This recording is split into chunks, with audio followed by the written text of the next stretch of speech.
"Sir, I'm going to have to ask you to leave." The voice was sharp, a crisp edge of authority honed on the drill fields and in lecture halls, not in the mud and blood of real conflict. It belonged to a young lieutenant, her uniform so perfectly pressed it seemed to repel the very idea of a wrinkle. Her name tag read Finch. She stood with her hands on her hips, blocking the entrance to the main seating area of the graduation field. "This section is for distinguished guests and ticketed family members only." Stanley Blake said nothing. He simply held up his ticket, the paper slightly soft from the nervous grip of his hand. He was 84 years old, a man built of quiet dignity and patience earned over a lifetime of sunrises. His back was a little stooped, his face a roadmap of years, but his eyes were clear and steady. He had driven 7 hours to be here, to see his grandson Michael graduate, to see the boy become part of a legacy Stanley himself had helped to forge. "That's a general admission ticket," a second voice added, this one belonging to a burly sergeant named Miller who stood beside Lieutenant Finch. He had the solid, immovable look of a security guard who enjoyed the simple power of saying no. "General admission is over there," he said, gesturing with a thumb toward a set of distant sun-bleached bleachers far from the parade deck. "You seem to have gotten yourself lost, old man." The term hung in the air, thick and dismissive. "Old man." Stanley's gaze didn't waver. He simply looked past them, toward the manicured green field where neat rows of cadets stood in formation, a sea of dress uniforms shimmering in the morning sun. He could just make out Michael's company, third from the left. "I just want to get a little closer," Stanley said, his voice quiet but firm.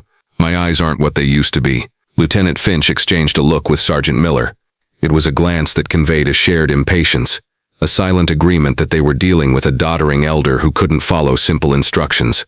The crowd was beginning to build around the entrance. Other families in their Sunday best, their faces bright with pride and excitement. They flowed around the small point of conflict, their chatter and laughter a stark contrast to the tightening knot of tension at the gate. "Sir, the rules are the rules for a reason," Finch stated, her tone shifting from authoritative to condescending, the way one might speak to a confused child. "We need to keep these walkways clear for the official party. Now if you'll just move along to the general seating, we can avoid any further unpleasantness." Stanley didn't move. It wasn't defiance, not yet. It was a simple refusal to be dismissed, to be herded away from one of the proudest moments of his life like a stray animal. He had earned his place in the world, had paid for it with his youth, with his blood, with the ghosts he still carried in the quiet hours of the night. He wasn't about to be pushed aside by two uniformed children who saw him as nothing more than a nuisance. The confrontation began to draw more direct stares. People in the queue slowed their pace, their curiosity piqued. A low murmur rippled through the immediate crowd. The spectacle was starting, an old man holding his ground against the unyielding face of military bureaucracy. "What seems to be the problem here?" Finch's voice rose slightly, taking on a performative quality for the benefit of the onlookers. "This man is refusing to comply with a lawful order." Sergeant Miller stepped forward, his bulk intentionally imposing. He lowered his voice, a theatrical show of trying to de-escalate, but the threat was unmistakable. "Listen, Pops, you can walk over to those bleachers, or we can escort you off the base entirely. The choice is yours. We have a graduation to run here." Stanley looked from the sergeant's stony face to the lieutenant's impatient glare. He saw in their eyes a complete lack of understanding. They saw a frail, confused senior citizen, perhaps a little deaf, a little stubborn.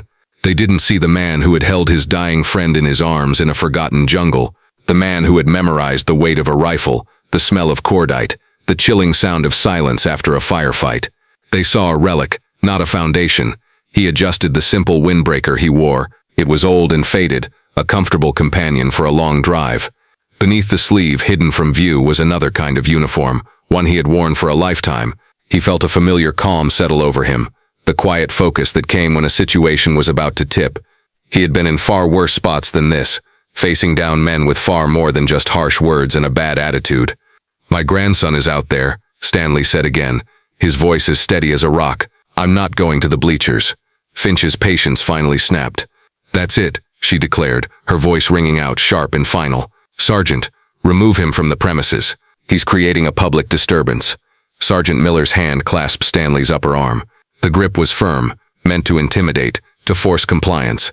He started to pull the old man away from the gate, turning him toward the main road that led out of the base. The crowd parted, their whispers turning to open stares of pity and disapproval. It was a small, ugly moment of humiliation, a public shaming of an old man who only wanted to see his grandson graduate. As Miller pulled, Stanley's jacket sleeve slid up his forearm by a few inches. The movement exposed a small patch of weathered skin just below his elbow. There, faded by decades of sun and time, was a tattoo. It was a strange, intricate design, missed by the casual glance. It depicted a curved scythe, its blade cradling a constellation of 3 stars. It was a symbol that meant nothing to the lieutenant or the sergeant or the dozens of onlookers. It was an echo from a secret world, a ghost of a forgotten war. For a fleeting second, the bright sunlit parade ground vanished from Stanley's mind. The scent of cut grass and perfume was replaced by the smell of mud and monsoon rain. The cheerful sounds of the crowd faded, replaced by the drip of water from a jungle canopy. He saw the tattoo not on his own aged arm, but on the firm young arm of his brother-in-arms, Dave, as they huddled in the dark, the enemy just yards away. A silent promise inked into their skin with a makeshift needle, a mark of a brotherhood forged in a place that officially did not exist. The vision was gone as quickly as it came, a flash of lightning from a distant storm. But the feeling remained, the quiet strength, the unyielding resolve. A few yards away, leaning against a crowd barrier, was a young Army staff sergeant named Evans. He was on crowd control duty, and he had been watching the entire exchange with a growing sense of unease. He had seen lieutenants like Finch before, full of policy and procedure but lacking in judgment. He had seen NCOs like Miller, who mistook brute authority for leadership. But what held his attention was the old man. There was a stillness about him, a complete lack of panic that Evans recognized. He'd seen it in the eyes of the old-timers, the veterans of Vietnam and Korea who sometimes came to the base. It was the look of a man who had seen the worst the world had to offer and had survived it. When Miller grabbed the man's arm and the sleeve slipped, Evans caught a glimpse of the tattoo. He blinked. He had seen that symbol once before, in a dusty classified file he had helped his commanding officer archive. It was a unit that was spoken of only in whispers, a phantom force from a war shrouded in secrets. Orion's Scythe, a unit so clandestine, its records were still sealed. The men who wore that mark were legends, ghosts of the highest caliber. A cold dread washed over Sergeant Evans. He knew with absolute certainty that Lieutenant Finch and Sergeant Miller were making a mistake of catastrophic proportions. They weren't just disrespecting an old man, they were desecrating a living piece of military history. He was just a staff sergeant. Directly confronting a lieutenant in public was a career-ending move. But doing nothing felt like a betrayal of everything he was supposed to stand for. His mind raced. Who could fix this? Who had the authority to stop this train wreck before it reached its inevitable conclusion? The base commander was on the dais. The guest of honor, a 4-star general, was due to speak any minute. There was only one person on the base who had the institutional knowledge and the informal power to cut through the chain of command like a hot knife through butter. The base command sergeant major. Evans pulled out his phone, his fingers flying across the screen. He found the number for the command sergeant major's office, a number he had saved for the direst of emergencies. This, he decided, qualified. He turned his back to the scene, shielding the phone with his body as he spoke in a low, urgent whisper. Sergeant Major, this is Staff Sergeant Evans on the parade deck. I'm sorry to bother you, sir, but you need to get down to Gate C immediately. Lieutenant Finch and Sergeant Miller are... They're forcibly removing an elderly gentleman, a veteran. There was a pause on the other end of the line, then the gravelly voice of the command sergeant major. What's he done, Evans? Nothing, Sergeant Major. Absolutely nothing. He was just trying to get to his seat for his grandson's graduation. But sir, that's not the point. I saw something on his arm. Evans took a breath. I think I saw an Orion scythe. The silence on the other end of the line was absolute. It stretched for 3, then 4, then 5 seconds. It was a silence so heavy it felt like a physical weight. When the command sergeant major finally spoke, his voice had lost all its casual authority. It was tight, strained, and filled with a terrifying urgency.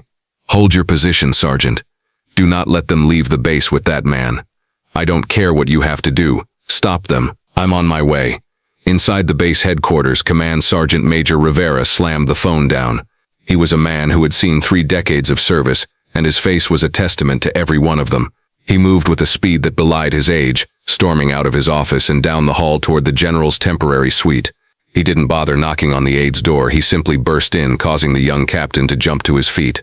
I need to see the general, now, Rivera commanded. He's reviewing his speech, Sergeant Major. He asked not to be. The aide began, but Rivera cut him off with a look. You get me in that room or I will walk through that door myself. The aide's face went pale. He swallowed hard and knocked once on the inner door before pushing it open. General Marcus Thorne, the 4-star commander of all army forces in the region, looked up from his notes, his brow furrowed in annoyance at the interruption. He was a man of immense presence, his dress uniform covered in the ribbons and medals that told the story of a lifetime of command. "Sergeant Major, this had better be important," Thorne said, his voice a low rumble. "It is, sir," Rivera said, his breathing heavy. "A call from the parade deck. Security is ejecting an elderly civilian." The NCO on site identified a tattoo, an Orion scythe. He paused, then added, "The guest's name is Stanley Blake." General Thorne's entire demeanor changed in an instant. The annoyance vanished, replaced by a look of stunned disbelief, which quickly hardened into something akin to fury. The name hung in the air like a thunderclap. Stanley Blake, the ghost of the valley, the man from the night of the silent storm, a living legend whose entire existence was a classified secret. The general stood up, kicking his chair back, the papers on his desk scattered to the floor.